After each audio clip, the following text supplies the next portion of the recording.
Sentuh hati kami ya Tuhan, supaya kami dapat menjadi emas yang murni. Bentuk hati kami ya Tuhan, supaya kami dapat menjadi anak Tuhan, seturutkan dengan kehendak Tuhan. Ubah kami ya Tuhan, melalui firman Tuhan yang akan kami dengar pada pagi hari ini. Tuhan, tolong setiap kami, beri hikmat-Mu bagi kami, dan biarlah Engkau sendiri ya Tuhan yang memeteraikan di dalam hati kami. Tuhan sendiri yang boleh mengurapi setiap kami, bahkan hamba-Mu yang penuh dengan kelemahan ini. Terima kasih ya Tuhan, hanya dalam nama Tuhan Yesus kami berdoa. Amin. Selamat pagi Bapak Ibu Saudara yang dikasihi Tuhan. Minggu ini kita masih melanjutkan tema khotbah di bukit. Hari ini temanya adalah pembawa damai. Saya mengajak setiap kita, mari kita buka Matius 5 ayat 9.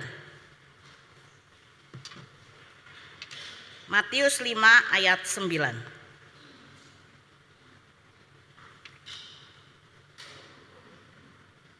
Jika sudah mendapatkannya, saya mengajak setiap kita, mari kita bersama-sama membaca ayat ini. Bagian firman Tuhan ini, Matius 5 ayat 9. Sudah dapat? Mari kita baca 1, 2, 3. Berbahagialah orang yang membawa damai, karena mereka akan disebut anak-anak Allah. Sekali lagi kita baca 1, 3. Berbahagialah orang yang membawa damai, karena mereka akan disebut anak-anak Allah. Saudara yang kasih Tuhan, tadi sudah saya katakan bahwa tema kita adalah pembawa damai. Berkaitan, berbicara tentang kedamaian, ada seorang tokoh jenderal Amerika yang bernama Douglas MacArthur. Nah, dia dalam tulisannya itu mengatakan bahwa di dalam 3.400 tahun terakhir ini kedamaian terpanjang tidak lebih dari 268 tahun. Jadi 3.400, damainya cuma 268. Nah, sisanya adalah di dalam hidup sejarah manusia itu cuma sejarah kekacauan dan peperangan. Dan artinya bahwa dalam hidup manusia itu, sejarah hidup manusia itu lebih banyak dipenuhi oleh kekacauan dan peperangan dibanding dengan kedamaian. Saudara yang kasih Tuhan, kalau kita mau amati, memang benar ya, dunia yang kita tempati ini adalah dunia yang dipenuhi dengan konflik, dengan percekcokan, pertikaian, pertengkaran, dan masih banyak lagi kekacauan dan peperangan yang lainnya. Dan itu terjadi di sekitar kita, bahkan diri kita pun jadi salah satu penyebabnya ya. Mungkin kita jadi salah satu pelakunya, kita mengalaminya. Nah Bapak Ibu Saudara yang kasih Tuhan, misalnya di dalam rumah tangga istri dan suami bertengkar, cekcok ya, percekcokan di dalam rumah tangga. Anak ribut dengan orang tua. Ini kita amati, bahkan kita juga melakukannya. Saudara tengkar dengan sesama saudara. Tetangga labrak-labrakan. Ada yang pernah ngelabrak tetangga gara-gara masalah anak? Ya puji Tuhan tidak ada. Loh ada ya, kalau anaknya koncoan, temenan terus tengkar. Pukul ya toh, nggak terima, mamanya nggak terima, ngelabrak tetangganya. Wah akhirnya mama dan mama saling musuhan. Ini terjadi di dunia kita. Nah Bapak Ibu Saudara yang kasih Tuhan, dan masih banyak lagi lainnya ya, pertikaian dan lain sebagainya. Saudara, melalui ucapan bahagia kita diingatkan akan kerinduan Tuhan yang merupakan panggilan kita sebagai anak-anak Tuhan, yaitu menjadi pembawa damai. Paling tidak kita jadi pembawa damai.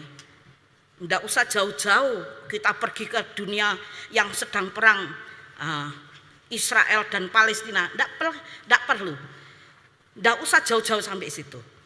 Kita lakukan di dekat kita, di daerah, di sekitar kita, rumah kita, ketika kita berada di kantor kita, ketika kita studi di kelas di kelas kita bawa damai, karena itu adalah kerinduan Tuhan.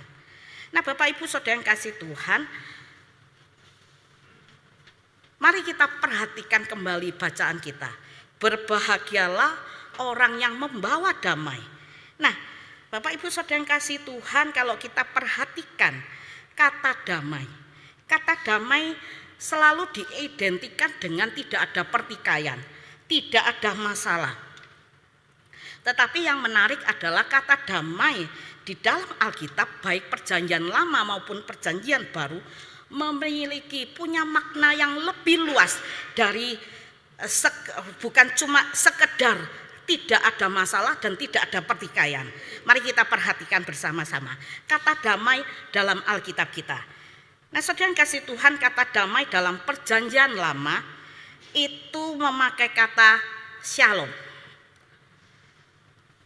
Dari bahasa Ibrani yang punya makna aman, sentosa, tidak ada pertikaian, sejahtera. Dipakai dalam Alkitab itu 237 kali.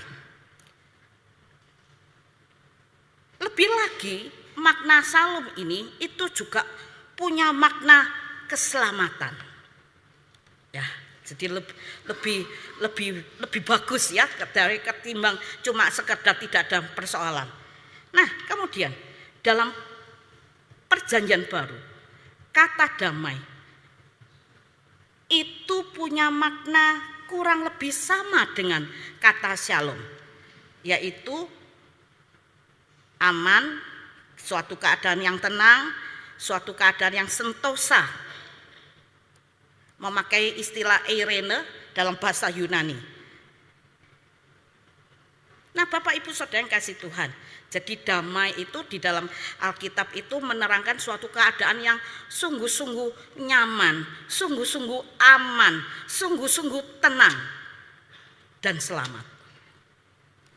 Nah, kemudian kalau kita kembali, kita juga perhatikan ada dalam ayat 9 itu juga dikatakan orang yang membawa. Nah, saudara yang kasih Tuhan, berbahagialah orang yang membawa damai. Nah, pembawa damai di dalam Alkitab itu sangat unik ya. Dalam Alkitab dalam Alkitab MILT ya, Modified Indonesian Literal Translation, itu menerangkan lebih memakai bahwa pembawa damai itu disebut dengan membuat damai. Jadi kalau dibacakan begini, berbahagialah orang yang membuat damai, karena mereka akan disebut anak-anak Allah. Nah, saudara yang kasih Tuhan, pembawa damai adalah orang yang mengusahakan atau membuat damai itu sendiri. Dalam bahasa Inggrisnya peacemaker ya. Jadi kemanapun dia berada atau dimanapun dia berusaha untuk menciptakan damai, membuat damai, mengusahakan damai. Saudara, mengusahakan damai itu berarti dia mengusahakan hubungan baik dan benar dengan sesamanya, sehingga tidak menimbulkan kebencian atau permusuhan. Jadi dari sini kita bisa lihat, mengusahakan damai itu adalah dia menciptakan hubungan yang baik dengan baik dan benar dengan sesama. Lalu yang kemudian, pembawa damai itu juga dikatakan adalah orang yang mau menghadapi, mengatasi dan menyelesaikan suatu konflik atau masalah secara tuntas, sehingga kondisi damai itu dapat terjadi. Nah, Bapak Ibu Saudara yang kasih Tuhan, maksudnya apa? Maksudnya orang yang lebih kadang orang itu tidak nyaman ketika ada masalah, dan salah satu untuk membuat dia tetap nyaman ya adalah menghindar dari masalah itu ketimbang dia konfrontasi dengan masalah itu. Lebih suka lari dari masalah ketimbang dia menghadapi masalah. Nah, ada seorang tokoh Kristen yang bernama John Stott itu mengatakan, seseorang yang tidak berani menghadapi konflik sesungguhnya adalah bukanlah seorang pembawa damai ya. Karena dia nggak pernah bisa menyelesaikan damai itu, menyelesaikan masalah. Karena dia sering menghindar, lari. Dia maunya nyaman saja di zonanya. Nah, Bapak Ibu Saudara yang kasih Tuhan, yang menarik adalah setiap kita itu untuk jadi pembawa damai itu susah sekali, sangat susah. Ya, kita lebih suka lari dari masalah, bahkan kita lebih suka jadi kebalikan dari pembawa damai. Kita seringkali jadi lawan kata dari pembawa damai ini, yaitu perusak damai, peace breaker. Apa yang kita lakukan? Mengadu domba, memecah belah, menfitnah, ndak nyapa, nah, dan lain sebagainya. Masih banyak hal yang kita lakukan di dalam kita merusak damai itu. Saya teringat ketika saya bikin khotbah ini, saya ingat masa lalu saya. Saya waktu itu saya masih kecil, kira-kira SMP kelas 2 kali. Saya ya pokoknya itulah. Pulang sekolah, nah biasa mama itu masaknya sore hari. Sore hari mama masak ya untuk makan malam. Nah, singkat cerita, ketika mama saya masak, saya tanya, masak apa? Mama saya masak kesukaan kakak saya. Oh, saya ya nggak komen, ya nggak apa. Oh, saya bilang gitu. Ya sudah, saya masuk kamar. Nah, tiba saatnya makan malam. Mama saya tahu bahwa saya tidak suka masakan yang diminta koko saya ini. Mama saya tahu jelas. Kemudian ketika kami makan malam, satu keluarga makan, saya tiba-tiba ngomong begini sama mama saya. Ma, besok ojo masak ini lagi ya. Besok masak botokan ketek saja. Bapak Ibu tahu ketek itu apa? Ketek itu kotorannya di mata. Kalau kita bangun tidur ada yang kerikil-kerikil apa, benda-benda kecil-kecil di mata. Bapak Ibu Saudara yang kasih Tuhan, sontak ketika koko saya dengar, koko saya marah. Cok kemprol gitu ya, cok kemprol lu gitu. Koko saya ngomong gitu, langsung piringnya ditaruh. Karena saya tahu, kok kakak saya itu paling gilo apa ya, paling geli kalau ketika kita makan ngomongannya kita itu aneh-aneh, itu dia paling geli gitu. Akhirnya dia nggak jadi makan, dia taruh sendoknya, dia pergi bawa piringnya, nggak jadi makan, taruh di tempat cucian. Nah, mama saya kemudian yang dilakukan mama saya, Bapak Ibu sudah pasti bisa bayangkan, saya diomeli, saya dimarahi, ya itu pembuat onar ya. Nah itu yang saya lakukan, perusak damai. Nah, rumah yang tadinya aman-aman jadi rusak, jadi nggak damai karena omongan saya yang ganggu koko saya. Nah, Bapak Ibu Saudara yang kasih Tuhan, masih banyak mungkin Bapak Ibu punya cerita yang lebih dari cerita saya tadi. Nah, Saudara yang kasih Tuhan, nggak gampang jadi pembawa damai. Kita seringkali jadi perusak kedamaian itu sendiri. Nah, pertanyaannya, bagaimana caranya kita dapat menjadi pembawa damai, khususnya untuk orang-orang yang ada di sekitar kita? Saudara, yang pertama, kita harus memiliki hati yang damai. Bapak Ibu Saudara, hati yang damai dapat kita miliki ketika kita mengalami perjumpaan dengan damai yang sejati itu sendiri, yaitu Kristus. Dengan kata lain, ketika kita menerima pengampunan dosa yang dari Tuhan, Tuhan itu jadi pendamaian buat kita. Kita menerima pendamaian yang kepada Tuhan, menerima pengampunan dari Tuhan. Dan dengan menerima pendamaian daripada Tuhan itu, kita ditolong untuk belajar mengampuni orang lain. Kita belajar untuk tidak mendendam. Kita belajar untuk dimampukan menerima keberadaan orang lain. Sering kasih Tuhan memberikan pengampunan itu amat sangat susah. Seringkali ketika ada masalah kita itu nyimpennya dalam hati, awas lu, diingat sampai mati. Kita menaruh dendam. Oleh karena itu kita perlu punya damai yang sejati itu sendiri. Orang yang belum menerima damai sejatinya Tuhan, maka orang itu tidak bisa menjadi pembawa damai. Dia akan jadi perusak damai, karena hidupnya adalah cuma dendam. Karena hidupnya cuma amarah. Karena hidupnya hanya dipenuhi dengan emosi. Nah, saudara yang kasih Tuhan, bagaimana dengan setiap kita? Sudahkah kita punya damai sejati itu? Yang kedua, cara yang kedua, kita harus punya sikap sabar. Saudara, kesabaran merupakan kunci dari menyelesaikan masalah dengan damai. Dalam hal ini, kita sabar menjaga sikap kita, menjaga perkataan dan tindakan ketika kita berhadapan dengan orang yang lagi punya masalah.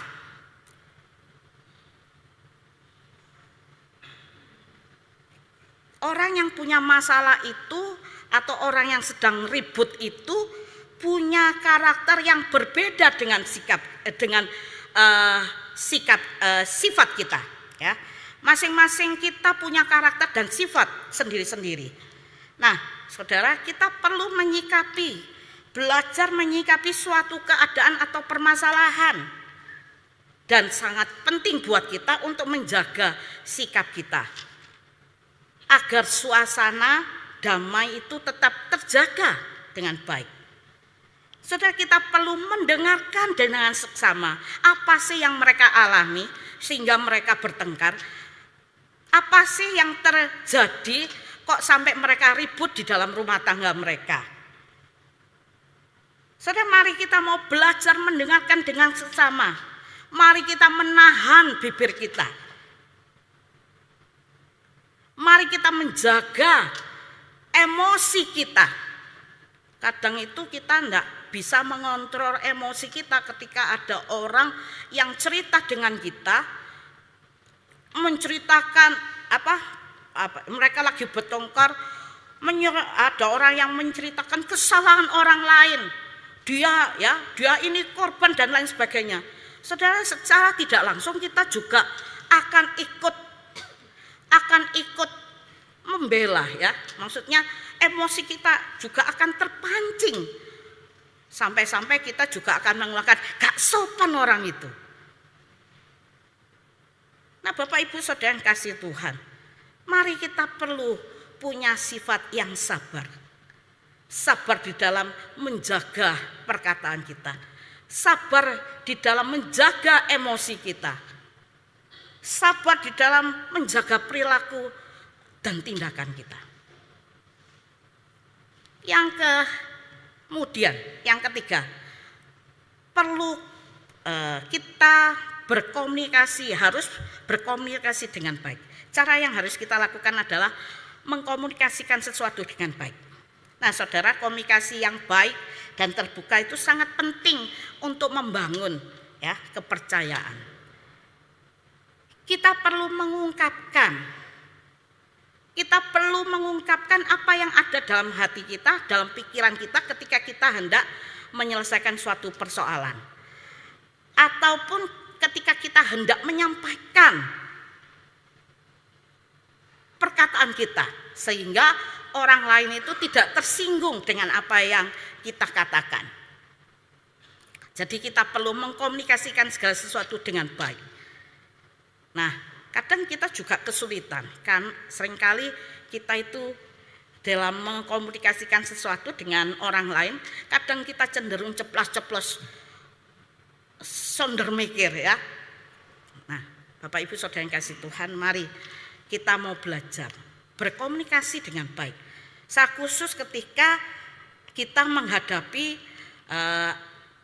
orang yang sedang punya masalah, mari kita belajar. Yang keempat, memberikan nasihat yang positif kepada sesama kita. Nah, saudara, mari kita menjadi pembawa damai.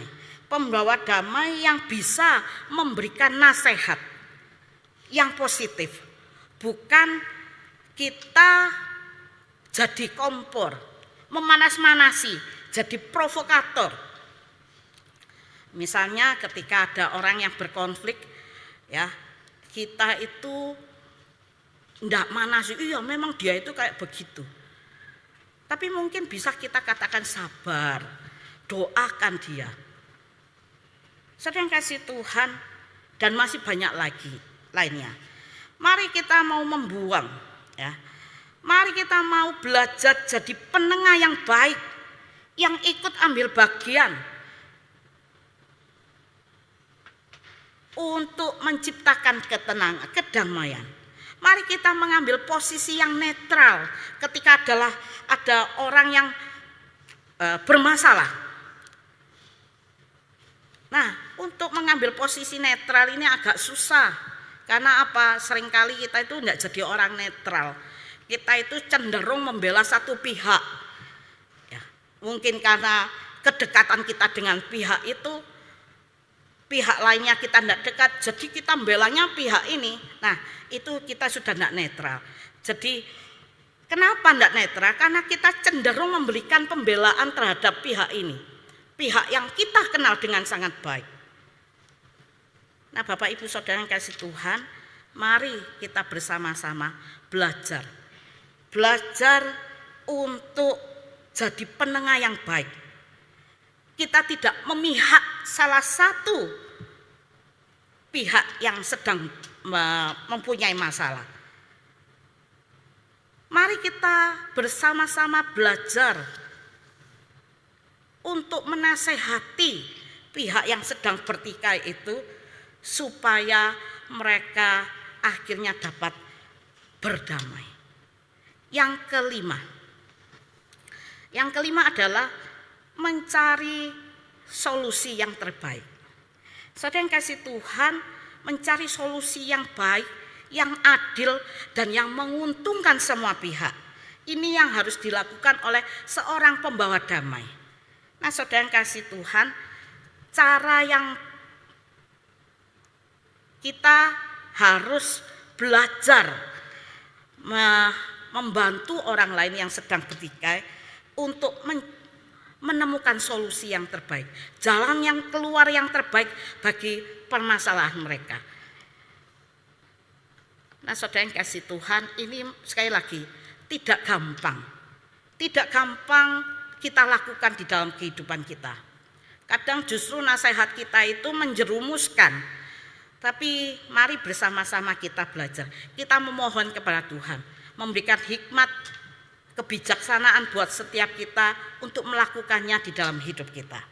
Nah, saudara, ada sebenarnya banyak tokoh yang membawa tokoh Alkitab yang jadi pembawa damai. Tapi saya ambil satu orang tokoh dalam Alkitab itu, dalam Alkitab kita, yaitu Abigail. Dalam 1 Samuel 25. Kita tahu siapa itu Abigail, ya. Abigail adalah istri dari Nabal. Nabal itu punya kebun anggur yang besar, ya. Nah, dia orang kaya, sangat kaya si Nabal ini. Nah, suatu kali Raja Daud itu hidup di dalam perburuan, ya. Dia sedang dikejar-kejar oleh Raja Saul. Raja Saul ingin membunuh si Daud. Nah, Bapak Ibu, dalam pengejaran itu Daud sempat menjaga domba-domba serta gembala-gembalanya Nabal dari para perampok. Kemudian Daud mendengar bahwa Nabal menggunting bulu domba. Kemudian Daud ini meminta bantuan. Dia mengirimkan utusan untuk minta bantuan pada Nabal, ya. Nah, saudara, Nabal tidak mengabulkan permohonan Daud, ya. Permintaan Daud tidak dipenuhi, malah Nabal menjawabnya dengan perkataan yang sangat kasar, ya. Jadi tidak bisa mengkomunikasikan dengan baik. Sangat kasar, sehingga gara-gara itu Daud menjadi marah dan Daud ingin membunuh Nabal. Daud segera pergi dengan 400 orang bersenjata pedang untuk membunuh Nabal dan seisi rumahnya. Nah, istrinya Nabal yang kemudian tahu, diberitahu oleh hambanya tentang perbuatan suaminya. Saudara, si Abigail ini adalah orang yang sabar, ya, orang yang bijaksana. Nah, tanpa sepengetahuan suaminya, Abigail menyuruh hambanya untuk menyiapkan makanan. Kemudian Abigail meminta hambanya untuk mengantarkan kepada Daud. Nah, saudara, Abigail juga ikut datang menemui Daud. Sambil menyembah Daud, sembah sujud di kaki Daud, Abigail meminta maaf, memohon pengampunan atas perbuatan kasar suaminya dan penolakan suaminya. Saudara, mendengar permintaan maaf, mendengar Abigail yang sabar, yang bisa berkomunikasi dengan baik, yang dipenuhi dengan kebijaksanaan.